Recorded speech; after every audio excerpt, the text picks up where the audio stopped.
For the last 20 years, Counter-Strike has become known for two major game modes, Hostage and Defuse. These days it's pretty obvious which is deemed the best, but maybe, just maybe, things could have been different. For a while at least.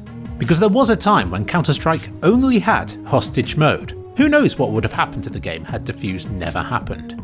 But as it was, for the first 4.5 months after the first beta had been released, players of the game knew nothing but a life of hostage rescue.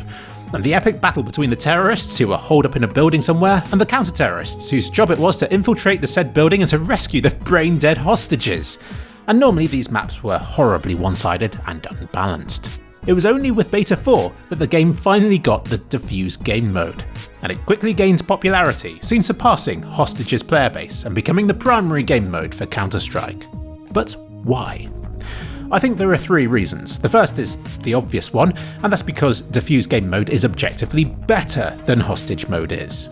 With Defuse, terrorists start on the offensive, and because they can choose to attack two entirely separate spots, there's a good chance of them being able to overpower the CTs on at least one of these. Then, once the bomb has been planted, the situation reverses itself, with the terrorists camping, and suddenly it's down to the remaining CTs to go on the attack. Defending is normally an advantage, but by spreading the CTs out across two potential bomb targets, it flips the situation somewhat and makes Defuse a more dynamic game mode than Hostage is, where everybody has a chance to attack and defend in a single round. So there's an element of skill to it, but also luck in deciding where should be attacked and where should be defended, meaning the balance of power can change with every round. But with Hostage, the general idea is that CTs must attack a location in the level, and in order to win, must either kill all of the terrorist team or rescue the hostages, which is achieved by then fighting their way back to their spawn point again. Now this is nowhere near as dynamic as Defuse mode is, because it's always the CTs going on the attack, and the terrorists just need to camp the hostage room, and then failing that, they sneak off to CT spawn and camp that in order to win. You know that feeling of fear you get when you start a match in Office and are put on the CT side? Yeah, that's all you'd have to imagine to know that there's something horribly wrong with this game mode. So it's pretty obvious that the CTs get a raw deal with Hostage mode. All things being equal, it is far easier to play as the terrorists. But changes have been made over the years in a bid to balance it somewhat. Amusingly, until Beta 4 of Counter-Strike, CTs couldn't even win the round by rescuing the hostages. This simply gave them a cash reward, should they also win the round, which was unlikely. And to compound the difficulty was the atrocious hostage pathfinding and manual rescue trigger should, by some miracle, the CTs successfully get the hostages back to their spawn again. With Beta 4, CTs could now win the round by rescuing at least half of the hostages, which was still tough as hell. Beta 5 meant that hostages were instantly rescued the moment they reached the end zone, as opposed to having to be manually triggered by the CTs who were rescuing them.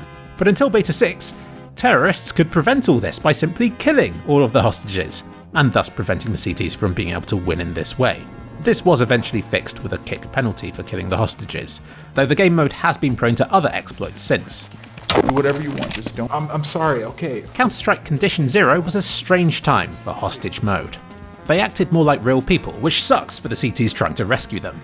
For a start, terrorists can move them about, which doesn't seem fair at all from a gameplay perspective. Imagine being able to choose your own bomb sites in Defuse mode, and the moment bullets are fired, the hostages panic. Oh god! Giving away their position with a loud scream and then running off, making it a nightmare to try and rescue them. If the CTs are lucky, then they may eventually rescue themselves, but probably not. Oh, don't hurt me, I'll go back.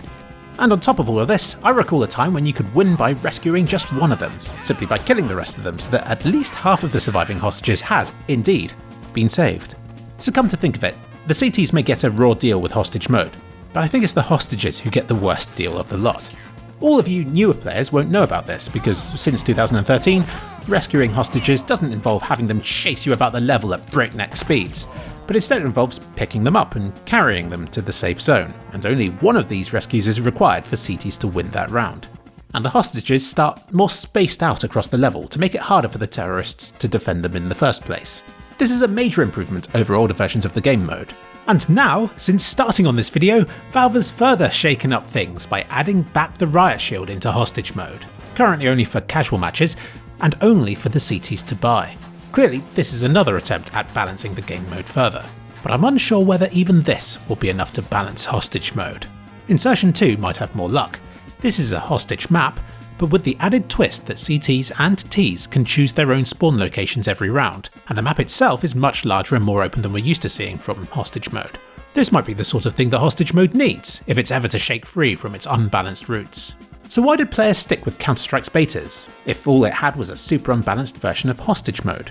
And I can answer this one with my own personal experience. It was because it was fun at the time to have a game that let you buy your own weapons or to achieve unusual objectives such as rescuing hostages. It didn't matter how balanced the game was, it was just a novel experience to have a game mode that wasn't just jumping about and shooting at each other in a deathmatch setting. Hostage might have been unbalanced, but it was so new and novel and the players were so inexperienced that it didn't matter in the slightest. It was kind of cool to be sharing a map with hostages, and to lord it over them as the terrorists or to see them as people in need of rescuing as the CTs. That's how I saw it anyway. These days the game is a victim of familiarity and now it's just an inconvenience when you can't afford your rifle, armour or a set of grenades, or if the map or game mode is at all unbalanced. But there was a time when it was just fun to be able to play Counter-Strike for playing's sake. When everybody is kind of rubbish at the game, it doesn't matter if maps are one-sided, as long as it feels cool to play on them, and as long as there's still a reasonable chance that you'll get lucky and will outperform how you should be doing, given the circumstances. When so much of every engagement is left down to random chance or down to the unpredictable nature of silver level aim, it doesn't even matter if you're playing Hostage or Defuse, they just taste like two different flavours to a game about buying equipment. I'm going to apologise for the charts you're about to see, but I can't think of a better way to demonstrate my theory. So here I go. I believe that, for every round of Counter-Strike that has ever been played, there are good and bad factors which go into determining which team wins. In an ideal world, the only thing that would matter would be player ability and the decisions they've made during that round, which are the good variables. If this is the case, then this pie chart would be completely yellow. At the other extreme, if a map or game mode is so one-sided that it determines the outcome of every round being played on it, then this pie chart will be completely blue. And this is bad because player ability hasn't had a role to play here. In reality, I think the outcomes of rounds in Counter-Strike are a bit of both. Player ability makes up a bit, and so do the map and game mode biases.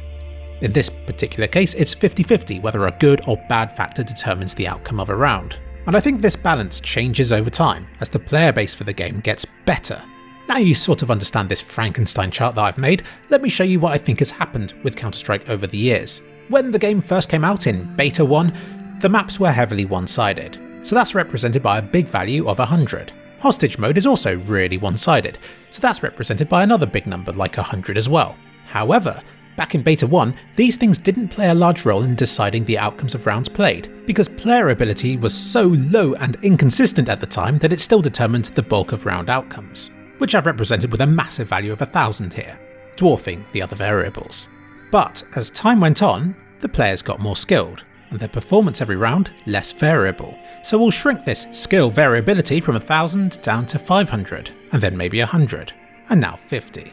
Look at what's happened. Now the skill of players has improved enough, most round outcomes are now determined by the biases in the maps and the game mode being played, even though these things haven't changed since the game was released. It's just that the player base has outgrown it. If we want round outcomes to be determined by the skill of the player base again, either the game mode or the map biases must be reduced by balancing these blue bits further. But I believe that hostage maps can only get so balanced because of the inherent problems with the game mode itself. Even a perfect hostage map, if played on by consistent enough players, will still have its round outcomes largely dictated by the unbalanced nature of the hostage game mode being played on. And this is where Defuse mode comes in. I believe that Defuse mode by its very nature is a lot more balanced than hostage mode can be. So even if the skill of the players and the quality of the maps remains the same as in hostage mode, because Defuse mode is more balanced than hostage is, player ability on Defuse mode plays a larger part in determining round outcomes, and is thus better, all else being equal. So that's why I think, once the player base got good enough, Defuse mode reigned supreme. It's worth noting that, although Defuse mode was first introduced for Beta 4, that the game mode had considerable problems of its own. It didn't even have set bomb site locations until Beta 5. So if Defuse mode's superior balance was the reason for its eventual superiority, then that wouldn't have started until Beta 5 at the earliest. Before then, Defuse mode's popularity would just have been from the novelty of it being a new game mode. But yeah, as far as maps went, Dust quickly became the most popular map in the game. By today's standards, it isn't a good map. It was actually removed from CSGO in 2017, probably for this reason. But looking at the map list back then, I don't think any of them were going to win awards for balance, and the maps that are still in the game today, like Nuke and Train, have received numerous changes to them to keep them competitively viable. And even then they're not very good. But this is where things get interesting. What if things had been different? Imagine if a map as balanced as Dust 2 had shipped with Beta 4. What if CSGO's current map pool, in its current state, could have been featured in the game at such an early stage? How would this have determined the player base's preferences for Hostage and Defuse?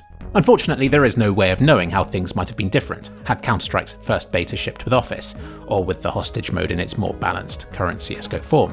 What if a map like Agency had been around back then? Would that have been enough to keep Hostage mode king for a while? How long before the seemingly inevitable jump to Defuse mode had occurred? I think these days it's gone further still. It isn't enough that Defuse mode already balances itself rather well. The player base has reached such a high level of general ability that even the tiniest imperfections to the gameplay or the map balance can greatly tip it in one team's favour. So, much like how Defuse mode won out over Hostage once players got good enough for it to make a difference, I think that this process has continued to occur as the players, the game's balance, and the maps have all zoned in on perfection. These days it doesn't cut it for a map to simply be good, it needs to be excellent. But more than that, it also needs to be familiar, because it's no longer enough to have great aim and sharp reflexes. If you want an advantage over the other team, it all comes down to your mastery of the game mode and of the maps you play on. And it's progressed so far that players are becoming resistant to change. When a game is new and exciting, players crave new content for it, just as an excuse to play it. But not so with CSGO. Sure, we play new content for a while if we get an achievement or a medal for doing so, but then it's straight back to the same old maps again. The game's player base is becoming resistant to change, where it's reached a point where learning a new layout, new timings and new setup throws has become too much hassle to deal with. The idea of playing on a new map against enemies who may already be familiar with it makes my blood run cold. Even the idea of a match on Office is bad enough, and I've likely clocked up hundreds of hours on that map already. It's just that that is no longer enough. Let's see what it takes for a new map to be accepted into the game. From time to time, Valve forces one of their creations onto the game's player base, like remade Vertigo, and this year it's been Ancient. And they give community-made maps a chance from time to time too. Right now, well, when starting on this video it was Grind and Mocha, but they have been replaced with Insertion 2 and Basalt, which just proves the point I'm about to make here. These new maps may be perfectly fine as far as maps go. Maybe one of these will eventually become a permanent addition to the game. But if Anubis can't do that, then I'm not holding out much hope for these either.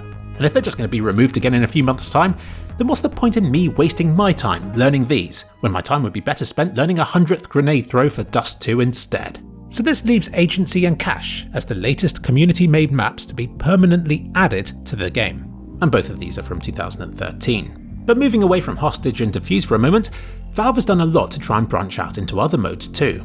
Game types like Retake, Wingman and Danger Zone serve as clever twists on the familiar Counter-Strike formula, and I think, had they been featured back in the game's beta, they'd have been very popular. They might have remained so. But having arrived so late to the party, it's hard to see these ever matching, let alone surpassing, Defuse's popularity. They get a niche, then that's about it. What is required to introduce a new game mode to CSGO? What if there was a custom tournament for it, a prize pool, a chance to play against pro players, and cool and fancy new maps for it? Would that be enough? With this game, we're in uncharted territory. Back before Counter-Strike was a thing, it was normal for games to come out, to be played for a while, and then for people to move on to the next one, or a sequel or something. That didn't make the game a failure, it was just assumed that this was going to happen. Back then, the idea of sticking to the same games for years and investing thousands of hours of our lives into them seemed alien to us. And yet now here we are today, where people are still religiously sticking to games like World of Warcraft and Counter-Strike. So in a way, CSGO is an experiment. How many games can claim to still be going 10 years on? How have we reached this point where just 500,000 players playing it at any given moment is a sign of failure? And has CSGO just reached that inevitable point where, if it stays the same, it'll bore us, but if it tries to change too much, then it'll alienate us? Maybe this is just a natural stage that all video games reach, given enough time, enough familiarity, and enough competition.